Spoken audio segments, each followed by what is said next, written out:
Good morning, everyone, and welcome back. Yesterday, we had an opportunity to talk about visualization. If you're keeping score, I've referenced bad golf to happy golf a couple times. That would be the sixth hole or the sixth step in our 18-point process we're talking about.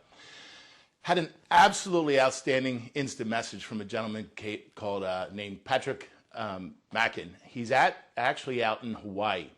Sent me an instant messenger yesterday tying into visualization.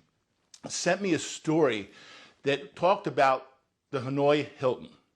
If you don't know or what it is, you look it up. It was the most horrific POW war camp in Vietnam. There was a colonel there, Colonel George Hall, known for his mental horsepower and how he got through the 7.5 years. Right now, we're facing 3 to 5 weeks. Can you imagine 7.5 years in a POW camp?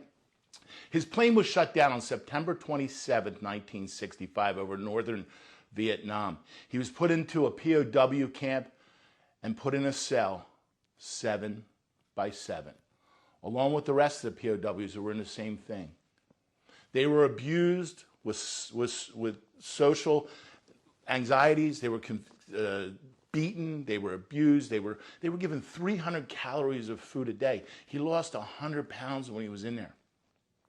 But there was one thing that he did have, a love for a game that he had played when he was back in the States, when he was back at home, when he was with his loved ones, golf.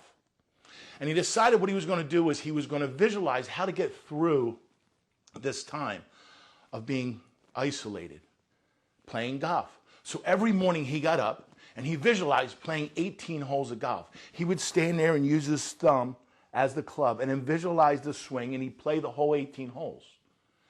This is very big in the pros. And as he visualized it, he realized and understood that the golf game, along with life, is 90% mental. Yogi Berra said the same thing about baseball.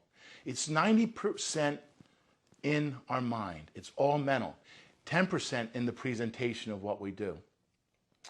Colonel Hall was ultimately released on February 12, 1973, after 7.5 years of horrific time. And the first thing he wanted to do was play around the golf. So he did that.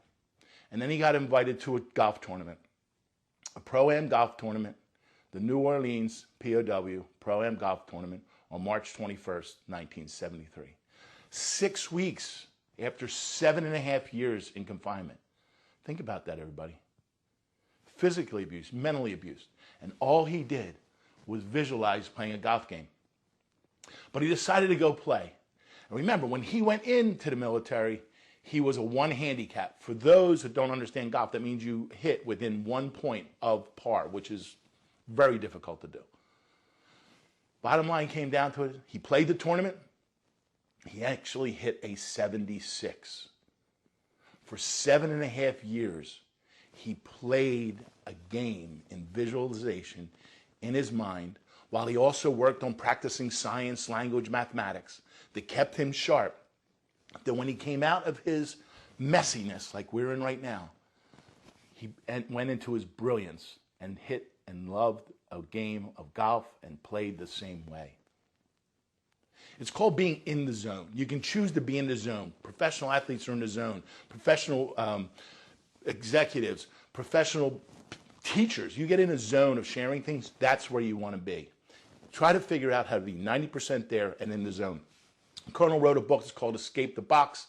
The gentleman that wrote this article, please look it up, is Charles Boatwright. Patrick, in Hawaii where you are, thank you for sharing it all. Today's coffee, and I'll be honest with you, I forgot to lay it out here, so I can't leave and come back. But here's today's coffee and tea.